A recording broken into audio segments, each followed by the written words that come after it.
Bienvenue, chers passionnés de football. Ce soir, nous plongeons au cœur d'un choc titanesque de Bundesliga à l'Allianz Arena. Les champions en titre, le Bayern Munich, défient le Werder Brême. Le Bayern va-t-il poursuivre sur sa lancée impeccable, une véritable démonstration de force? Ou le Werder Brême pourrait-il, contre toute attente, créer la sensation? Préparez-vous à une analyse approfondie qui ne se contentera pas de prédire le vainqueur probable, mais révélera aussi précisément où se cache la véritable valeur pour vos paris.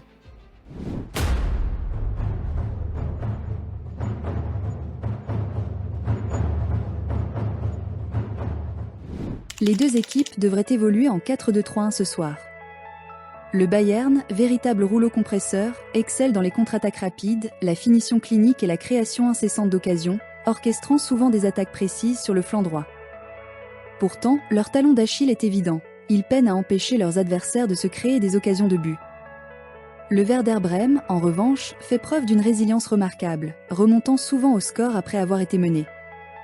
Cependant, leur défense s'effondre face aux contre-attaques rapides et au jeu sur les ailes, et ils ont une fâcheuse tendance à concéder des fautes dans des zones cruciales. Ce choc des styles promet des étincelles dès le début. Le bulletin médical, souvent un champ de bataille caché, révèle quelques absences clés pour le Bayern, dont Alphonso Davies et Jamal Musiala. Mais voici où cela devient intéressant. Des figures influentes comme Dayo Upamecano et Michael Olise sont annoncées de retour, apportant un coup de pouce significatif. Le Werder Brême, cependant, fait face à un défi bien plus redoutable, avec 6 joueurs sur la touche, une part significative de leur effectif, incluant Max Weber et Mitchell Weiser. Cette nette disparité de talents disponibles pourrait faire pencher la balance de manière spectaculaire en faveur du Bayern, impactant la flexibilité tactique et la profondeur de banc.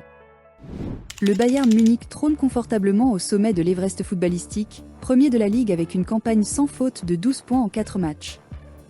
Ils ont accumulé un nombre impressionnant de 18 buts tout en n'en concédant que 3. Leur bilan à domicile est tout simplement époustouflant, avec 11 buts marqués et aucun encaissé. Le Werder Brême, en revanche, végète à la 14e place avec seulement 4 points, ayant encaissé 10 buts en 4 rencontres. La moyenne du Bayern de près de 5 buts par match souligne leur immense puissance offensive, tandis que la défense du Werder peine constamment à repousser les tentatives à bout portant. Le fossé entre les deux équipes est indéniablement immense. Préparez-vous à être impressionné, la forme récente du Bayern Munich est tout simplement majestueuse. Ils affichent un bilan immaculé, ayant remporté chacune de leurs 6 dernières rencontres toutes compétitions confondues. Cela inclut de larges victoires par 6 et 5 buts d'écart contre des adversaires redoutables. De manière cruciale, dans chacune de ces 6 rencontres, le Bayern a constamment dominé dès le coup d'envoi, menant à la mi-temps et au coup de sifflet final.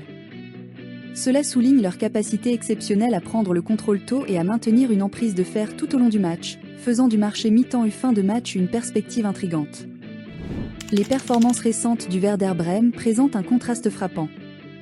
Lors de leurs 5 derniers matchs, ils n'ont enregistré qu'une seule victoire et un seul match nul, s'inclinant à 3 reprises. Ils ont récemment subi une défaite cuisante de 3 buts à domicile. Bien qu'ils aient réussi un triomphe inattendu de 4 buts à l'extérieur, cela reste une rare éclaircie au milieu d'une inconstance générale. Ils se retrouvent souvent menés à la mi-temps, ce qui suggère une vulnérabilité inhérente dans les premières phases de leur match et une opportunité potentielle de valeur. Alors, que nous disent réellement les chiffres sur les performances globales récentes? Le Bayern marque en moyenne un nombre impressionnant de 4 buts par match. À domicile, ce chiffre avoisine les 5 buts, tandis qu'il n'encaisse en moyenne qu'un seul but. Le Werder Brême, en revanche, marque environ 1,5 buts par match mais en encaisse plus de 2. Le taux de réussite impeccable de 100% du Bayern lors de ses 6 derniers matchs en dit long, surtout lorsqu'on le juxtapose à la seule victoire et au seul match nul du Werder en 5 sorties récentes. Ce gouffre statistique dresse un tableau très clair de la domination. Le scénario historique entre ces deux équipes dresse un tableau très clair et cohérent, celui de la domination incontestée du Bayern Munich. Le Bayern a triomphé dans 5 de leurs 6 dernières confrontations contre le Werder Brême. Il dépasse confortablement les 3 buts marqués par match lors de ces rencontres, tout en n'en concédant qu'un demi. Le Werder Brême n'a enregistré qu'une seule victoire solitaire sur cette période. Le Bayern prend également souvent l'avantage ou au moins la parité à la mi-temps, signalant leur supériorité habituelle dès le coup d'envoi. Ce schéma crie à la prévisibilité. Maintenant, penchons-nous sur les statistiques de buts de leur récente confrontation directe. Le Bayern a déchaîné un nombre impressionnant de 20 buts contre le Werder, n'en concédant que 3 en retour. La performance du Bayern en première mi-temps contre le Werder est tout aussi dominante, affichant un avantage de 7 buts à 1. Le Werder Brême, en contraste frappant, n'a réussi à marquer que 3 buts au total tout en encaissant 20 lors de ses confrontations directes. Cette disparité historique de buts suggère fortement non seulement une victoire du Bayern avec beaucoup de buts, mais aussi une forte probabilité de buts précoces, rendant les marchés de buts en première mi-temps particulièrement attrayants. On pourrait s'attendre à une différence significative de stature physique entre ces deux clubs, mais étonnamment, il n'y a pas de disparité majeure en termes de taille. Leurs défenseurs et milieux de terrain se ressemblent en termes de taille moyenne. Les attaquants du Bayern affichent un léger avantage de taille d'un seul centimètre, tandis que le gardien du Werder est une fraction plus grand. Globalement, avec de si minimes variations, la taille est très peu susceptible d'être un facteur décisif sur les coups de pied arrêtés ou les duels aériens durant ce match. Si l'on considère le profil d'âge, le Bayern Munich aligne généralement une équipe plus expérimentée, notamment avec son gardien de but approchant la quarantaine. Leurs défenseurs ont en moyenne entre 25 et 29 ans, tout comme leurs attaquants. Le Werder Brême, cependant, présente une équipe nettement plus jeune, avec son gardien de but dans la vingtaine, et ses défenseurs et attaquants ayant en moyenne environ 25 et 23 ans respectivement.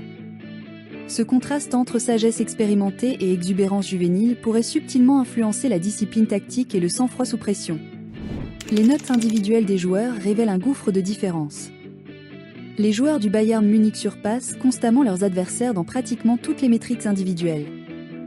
Leurs attaquants, par exemple, ont en moyenne un point entier de plus que ceux du Werder, signalant un écart significatif en termes de prouesse offensive. Les défenseurs, milieux de terrain et même le gardien du Bayern détiennent également un avantage distinct en termes de notes moyennes. Cette différence de qualité globale souligne la domination fondamentale du Bayern en matière de talent individuel, suggérant une capacité technique et une prise de décision supérieure sur tout le terrain, un facteur critique pour les marchés à handicap. Toute grande histoire a ses héros, et pour le Bayern, Harry Kane est le titan incontesté. C'est une force statistique, en tête des classements pour les duels aériens, les passes décisives, les buts, les passes clés, et remportant à plusieurs reprises le titre d'homme du match à un joueur véritablement pivot. Pour le Werder Brême, Julian Malatini domine les duels aériens, tandis que Justin Ginma et Romano Schmidt ont chacun inscrit 2 buts. La menace offensive du Werder semble plus diffuse, contrastant fortement avec la dépendance concentrée et dévastatrice du Bayern envers son attaquant superstar. Cette différence met en évidence des pistes potentielles pour les paris spécifiques aux joueurs. Mais qu'en est-il des faiblesses potentielles, des fissures dans l'armure ? Pour le Bayern, Jonathan Tah est un aimant à coups francs concédés, tandis que Harry Kane peut occasionnellement être pris en position de hors-jeu. Michael Olise se retrouve souvent dépassé et sujet aux avertissements disciplinaires. Le Werder Brême, cependant, affiche des problèmes disciplinaires plus constants. Cameron Puerta est un récidiviste, accumulant les fautes et les cartons.